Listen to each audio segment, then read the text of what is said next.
Welcome to New Way Health Podcast, where we dive into hot topics in the health and wellness space, and we leave you with simple ways to bring them into your life. Today, we're going to talk about alcohol, social pressure, and sober curiosity, which is really big right now. I'm Jennifer, and this is Emily. We're board certified and functional medicine certified health coaches, along with other specialties like hormone health, genetic Mm. testing, functional detoxing, and so much more. It's so good to see you, Emily. Hi, Jen. It's good to be here. Yeah, we have such a great topic today. I Mm. know we've played around with this quite a bit, but why do you think it's so important now? Like, why is everybody really diving into the sober conscious movement? I think we realize how damaging alcohol can be and what it takes from us. Yeah, I see it so much like with hormone health. And as you know, I work with a lot of people in perimenopause, postmenopause stages, which is like, everyone's like, why can't I handle alcohol all of a sudden? Mm. And so many reasons because of hormone changes. But we're seeing this trend like massively in 20-year-olds. Yeah. I think that Yeah. is cool. So cool. But I also see added sugar. I also see that happening is Mm. because moving to a non-alcoholic, we're seeing so many beverages that they're just playing with added sugar. So that's not really good. Yeah. Um, so I'm curious, like, I know we had actually, I'm going to cite this one from the Mayo Clinic Women's Health Center in Arizona.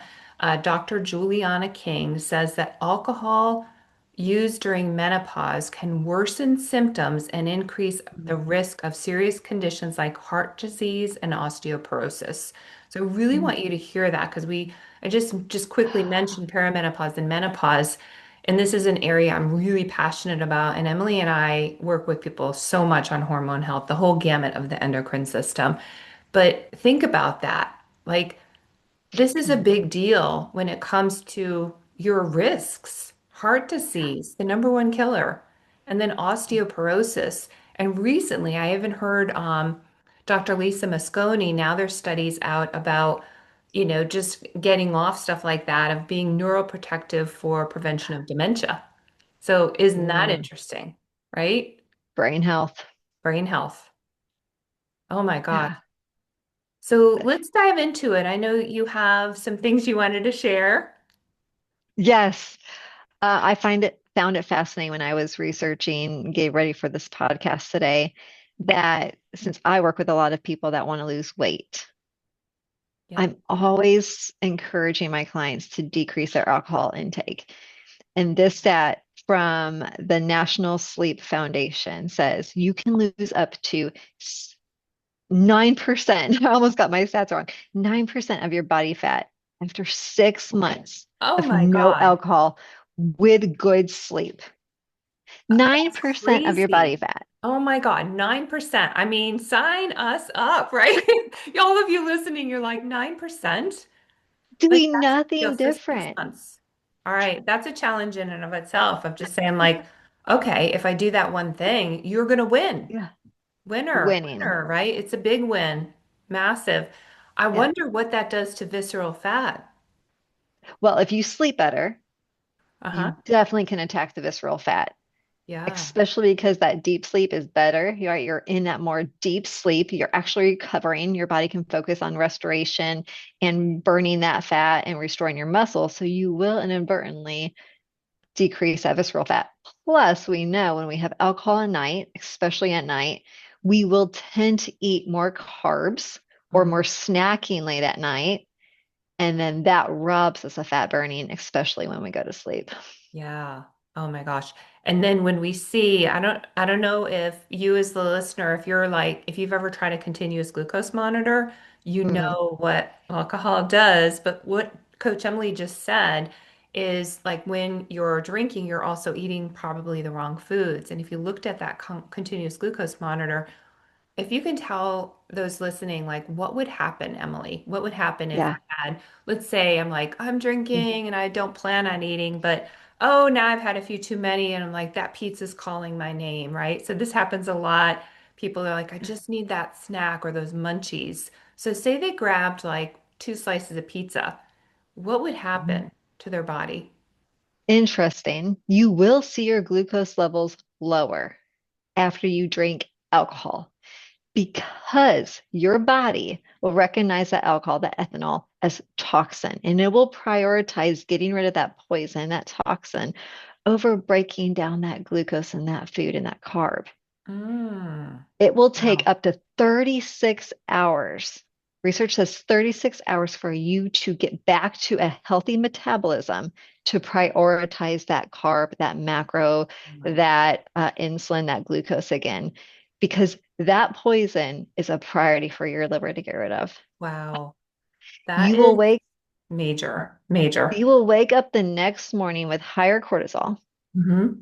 higher glucose levels, and it will take you that next 24 hours to recover to get back down to that metabolically stable. Okay, I can break down my normal glucose levels, my normal food, and I can start burning fat again. Wow. So you see, like, you're seeing now the implications, what could potentially happen.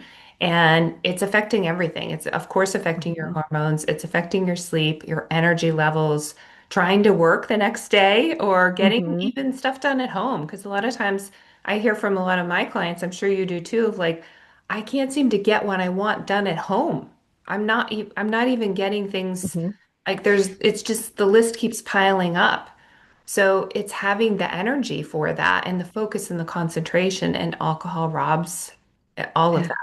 And Yeah. I don't know about you, Jen, when I have alcohol and then I wake up a little bit more, a higher glucose level, higher cortisol, that whole day I tend to want more carbs. Yes. I'm a little bit more stressed and I want more carbs because I'm not Sure. restored and I'm not full Yeah. of energy. And then I struggle the next day trying to avoid the things Yeah. that will hinder me, especially with my weight.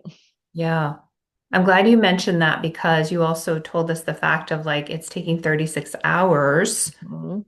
dealing with the alcohol before it can actually focus on that. So if you're in all of a sudden this stream of endless carb intake, the wrong kinds or too Mhm. much of it, then what happens there? It really takes us Adds in up. alignment for sure, for sure. Yeah. Definitely adds up. So I think that, the sober conscious movement is Mm. big, and I'm so happy for it. I know it's in the Mm. States. I think when we recently did like a non-alcohol wine tasting, so we had a certified sommelier there, and she was amazing. And she shared with us, I think it was 49% of the population of being sober conscious and moving towards non-alcoholic wines was in the United States. So that's where Mhm. it's actually the biggest. And so you're Yeah. seeing a lot of things pop up, and it's becoming more socially accepted. Now, on the opposite side, many people know I'm now in Split, Croatia, and I'm working here. And I want to tell you, like, a couple of the times, drinking is a big deal here. It's like extended, it's more, all of this. However, I've been out many times that people are drinking non-alcoholic. So I've been really happy about that. Mhm. And the social pressure, which is our next topic I wanted to Mhm. introduce, what is this social pressure around it, is actually less where I'm at here. Even though there's more drinking happening, I have seen zero pressure amongst the groups I'm with of you need to have another, or here, have this, or whatever. Mhm. Somebody's drinking mineral water over here, another person's on their fourth glass of whatever. And then, or somebody's nursing a glass of wine, that would be me, you know, or mineral water. So those are my go-tos now when I go out. But I did try a non-alcoholic beverage once, and I should have looked at what it really was. It was just packed full of sugar, and I'm like, I cannot Mhm. do that again. That was not a good choice. But Yeah. what's happening with social pressure these days in the US, though? Mhm. Why is that a factor? Oh, I think that the more, well, I could add in that the tirzepatide, the GLPs, the semaglutides, people do not want to drink when they're on the GLPs because their taste buds completely change, right? They don't even crave it anymore and actually makes them more sick. So I think that does impact Hmm. some alcohol intake. But I also think that people are recognizing that they feel better if they don't drink alcohol. Yeah, And I hear my clients say, I'm more present. My kids notice. yeah, I'm more productive at work. My business is flourishing. I don't have to struggle with my weight so much when I don't drink alcohol. It grounds me. When I get more sleep, when I'm not tempted with alcohol, I feel more grounded. Mhm. Yeah. And then the flip side, man, when I hear my clients say, but I'll have to get new friends. What will I do? I'm too old to get new friends. I don't want a new social group. I don't want to be the one that's boring at the dinner. I don't want to be the one that says, oh, I can't have that. I can't drink. And I mean, Yeah. that social pressure is a real thing. It really is, especially I think for those that I don't know about you, but I think that it's wonderful the 20-year-old, that generation is actually embracing this because the societal pressure hasn't been built up for so long that it's very normal for them to go in and out of different dry months. I'm like, hey, I'm just sober for the next 30 days, and they're playing around with apps with that and everything. It's very Mm, acceptable. But there is other older generations, it's not acceptable still, and they absolutely are getting bullied, frankly. They're yes. getting bullied. So what would be, since Mm, that is still happening in these days, there's a couple of things of trying to say no with grace, try to mm, just, and it takes a little bit of courage and bravery, but just to kind of sit up straight and like, no, I'm not drinking tonight, mm. but having a game plan ahead of time. So I usually will encourage my clients to decide ahead of time, what will you be drinking? Let's make a Mhm. plan. Because just like food prep, when you meal prep, you eat Yes. well, right? Well, when we Mm. beverage prep, we're going to choose better. So what is that going to look like? So what are some ideas you have, or what have you shared with other people, your clients, of if they were going to go out? And then we'll talk about if they're just having people over at their house, which of course is much easier. But Yeah. When they go out with friends and like what you said, it's not a date that they plan to drink alcohol and they're going to go out with their friends and they're not allowing themselves to have alcohol. It is okay to have just some water and maybe some lime, add some lime to it, or even a little dab. I do this with Sprite. I know that Sprite's a yeah, soda, but it's even just a adding a little little bit bit. of Sprite, Yeah. just a little bit of that flair is a good idea. The mocktails are very popular and they do have some clean mocktails at the restaurants. I Mhm. mean, you do want to watch that sugar intake, but there are some really creative mocktails that they can add with the basil leaves or any of the leaves, and then some squeezed oranges, limes, lemons. Even some restaurants have like the strawberries where they will mash the strawberries up Mhm. and do more of a fruit, and Yes. then some water or mineral water is Mhm. great to add Yeah. in those mocktails at the restaurant instead of all the sugar. I love all those choices. And yeah, I've seen more mocktails now that usually there's like one on the list at least that Hmm. doesn't have the added simple syrup and all this other stuff. So be careful when it says simple syrup in there. That's straight sugar, obviously, and Yeah. it's going to sweeten it. But if you see where it's actually flavored with an infusion of fruits, then you can ask the next question. You could say, is this real fruit or is it a concentrate? If you're Hmm. at the bar, they're going to tell you exactly because they're making it. They know exactly. Right. If you're not at the bar and you're seated, they may have to go ask for you. But usually in the menu, it's printed pretty well that you know whether it's the real fruit, and then it's like thumbs up, go for it. But if it's a simple syrup For and all sure. this Yeah. other stuff, well, then Yeah. you're in for a ride with your insulin. Yeah. Yeah. Now, how about at home? Because now you can kind of Mm. stock your fridge, or even if you're like, the soccer mom or going to see your kids play games and stuff, you can pack a cooler. So what are some of your favorite suggestions for clients on how you can have things at home or pack in a cooler? Yeah. And I definitely implemented this kind of idea when I was trying to limit my alcohol years ago is nootropics. Nootropics are my favorite. I love Peak Cocktail. Ohio State University, the athletes created this one, and it's it's just a weird tasting cocktail. So I can't sip it real fast. It's not sugary. It's not full of all the sugar. So I do have to nurse it. I have to baby it, but I do feel like I'm drinking something that is different than just water. And then my other favorite is a Ohio.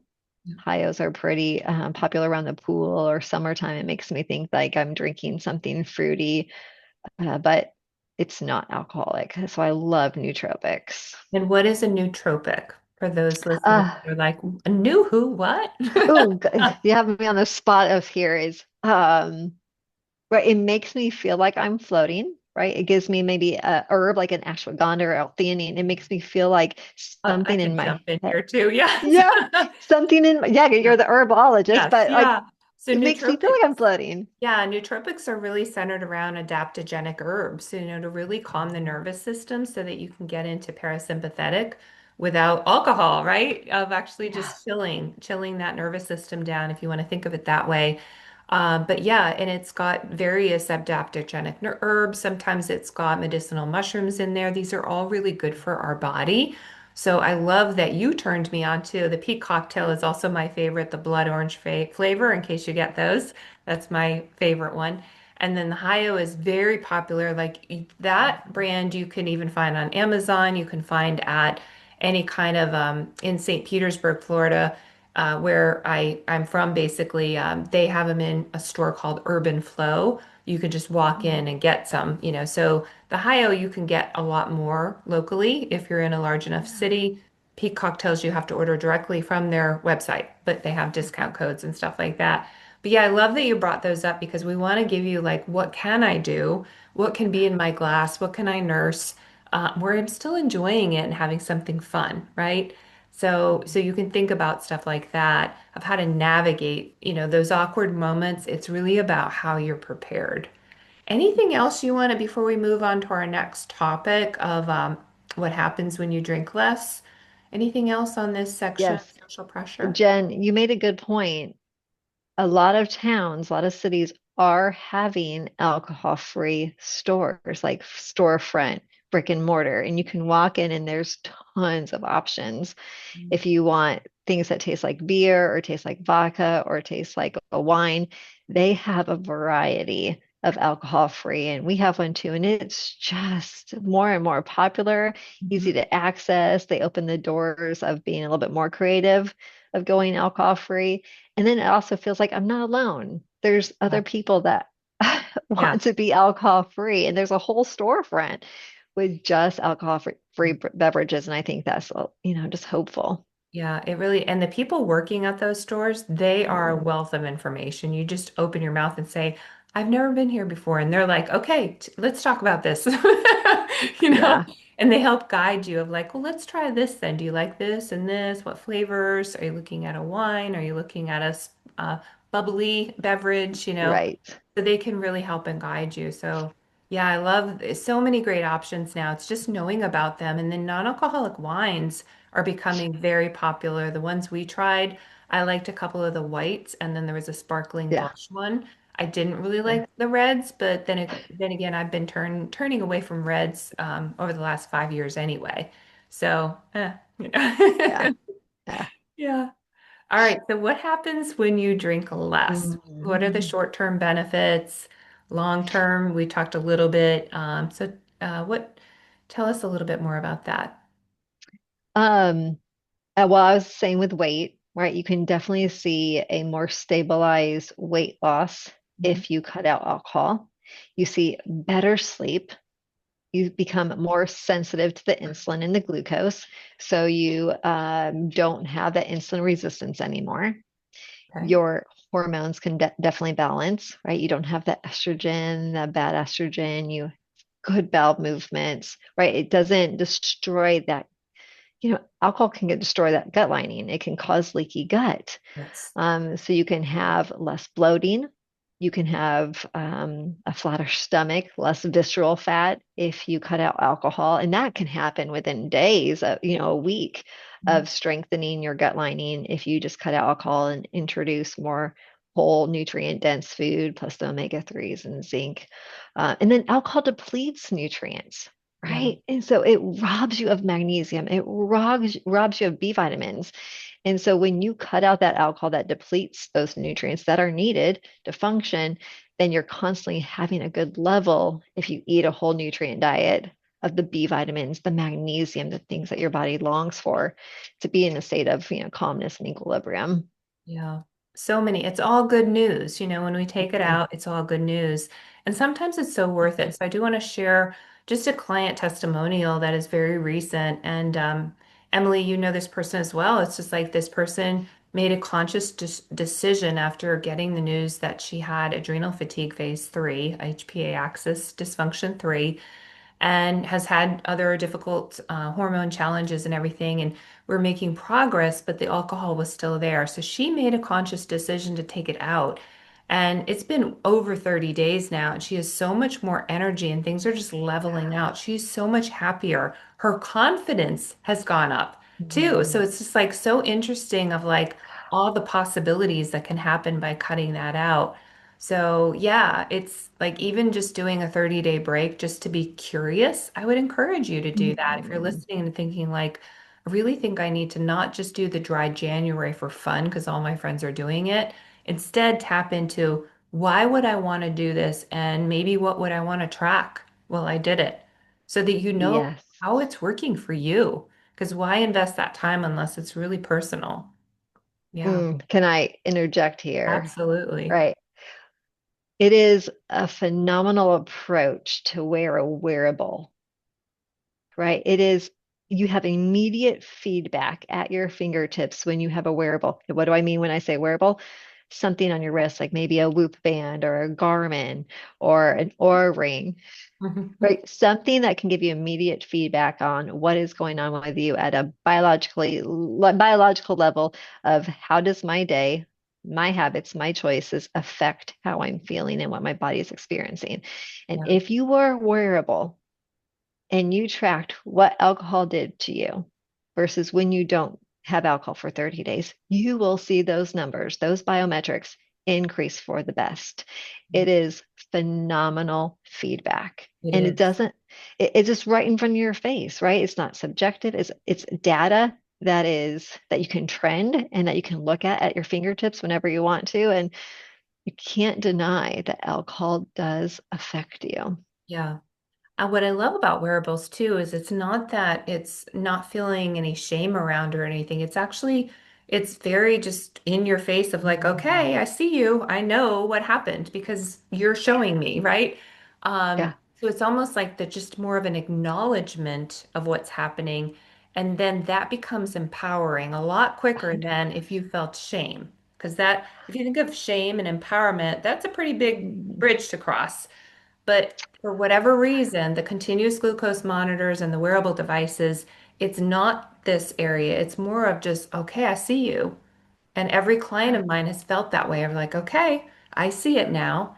And they're much more quick to make these positive decisions of like, I think I want to keep doing this, Yeah. or I want to put boundaries around it. So let's dive into that because you had some really good tips when we were talking offline about this of the back-to-back drinking and longer day Mm. breaks. Can you tell us a little bit about what that would look like if people were like, so far I know I should probably get rid of alcohol, but I'm not ready. So what would be another step for them to take? Yeah, I encourage them not to drink alcohol, like spread it out throughout the week. If I have one glass every single night, they think they're doing something good.